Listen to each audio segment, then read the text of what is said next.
In a blinding moment, everything changes forever. Imagine, you're working normally on a Tuesday, just like every other day.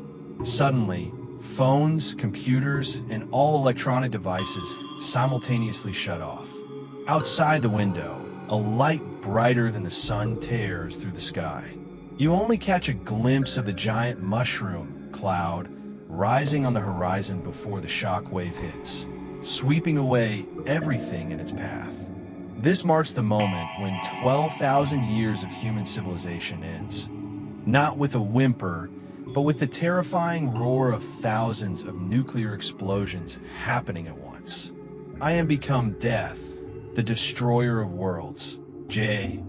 Robert Oppenheimer once whispered as he witnessed the first nuclear explosion.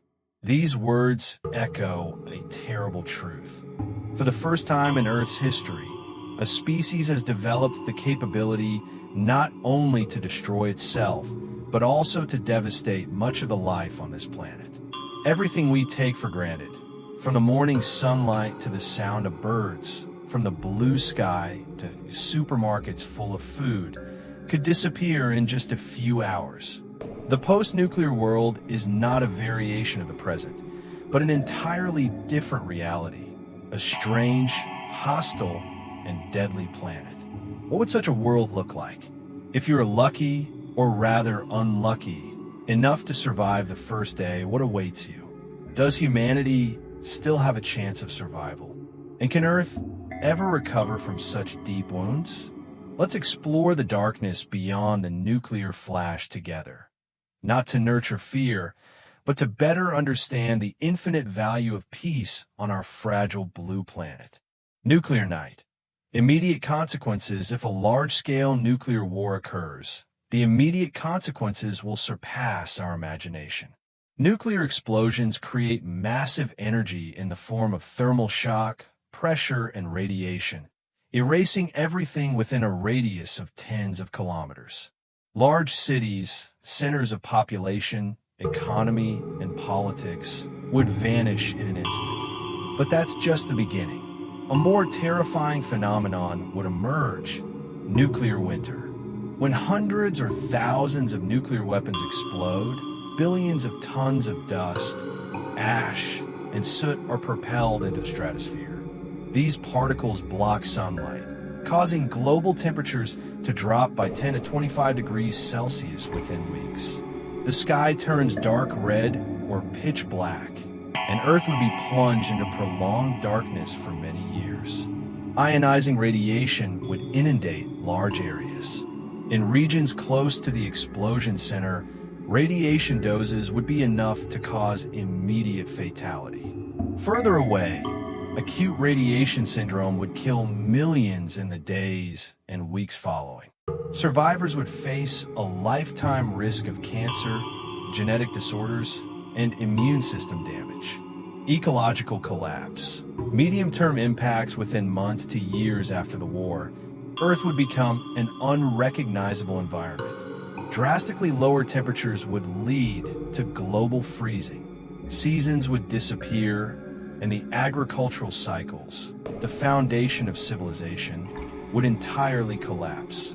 The greatest threat to life is the disruption of the food chain. Plants, the basis of most ecosystems, would die en masse due to lack of sunlight and freezing temperatures.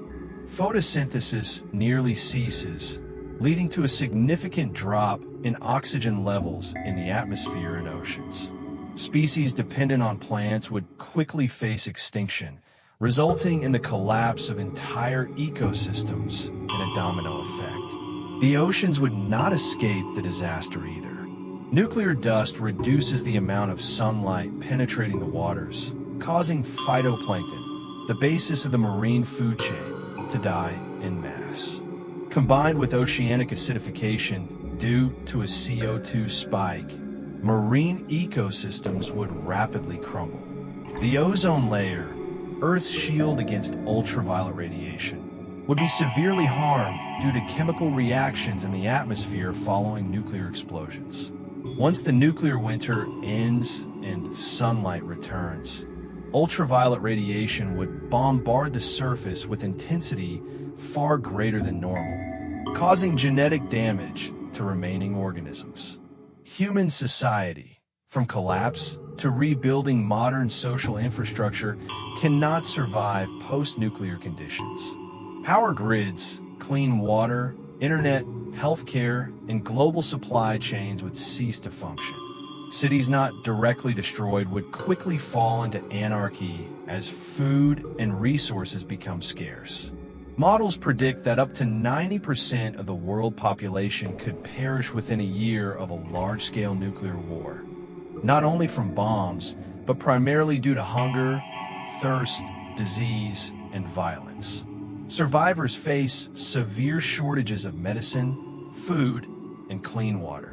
Some areas may maintain small communities. Regions far from military targets, especially in the southern hemisphere, might escape the most direct impacts. Areas capable of self-sufficiency, such as certain rural regions in South America, Africa, or New Zealand, could become civilization's oases. Knowledge and technology could be lost on a massive scale. Without the ability to preserve digital information and print media, many scientific and cultural achievements of humanity risk disappearing. Humanity could be pushed back to the pre-industrial or even Neolithic era. Earth's recovery. Long-term prospects after hundreds of years, Earth would begin to recover. Nuclear dust would eventually settle, sunlight would return, and ecosystems would gradually rebuild, though in entirely new ways. The post-nuclear period would witness a sixth mass extinction, with 50 to 90% species wiped out. The surviving organisms would mainly be highly adaptable species: insects, some rodents, bacteria, and other small creatures. From these survivors, novel biodiversity would evolve over millions of years. Radiation-contaminated areas would eventually become safer. Hazardous radioactive isotopes like cesium-137 and strontium-90 have half-lives of about 30 years, meaning after 300 years, 10 half-lives, their levels would reduce to about 1/1000 of their original amount. However, areas with high plutonium concentrations, half-life of 24,000 years, would remain dangerous for hundreds of thousands of years. For humanity, multiple scenarios could unfold. In the worst-case scenario, we could face complete extinction, becoming a failed evolutionary experiment. In a less dire scenario, small communities might survive and gradually rebuild some form of civilization, though it may take thousands of years to reach current development levels. If humanity survives, we could develop in entirely new directions. A post-nuclear society might reevaluate its relationship with nature and develop more sustainable technologies and social structures. Or we might repeat the same mistakes and once again push ourselves to the brink of extinction. Lessons from a hypothetical future. The truth is, no one really knows what would happen after a full-scale nuclear war, as such a scenario has never occurred in history. Our predictions are based on scientific models, research on nuclear tests, and current understanding of Earth's ecosystems. What is certain is that a nuclear war would be a catastrophe not only for humanity, but for all life on the planet. There are no winners in such a conflict, only survivors in a devastated world. Understanding these potential consequences is an important part of efforts to prevent nuclear war.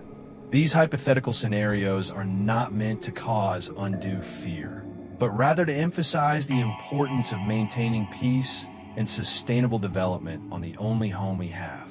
Perhaps the greatest value in contemplating a post-nuclear world is not to prepare for it, but to ensure that it never becomes a reality.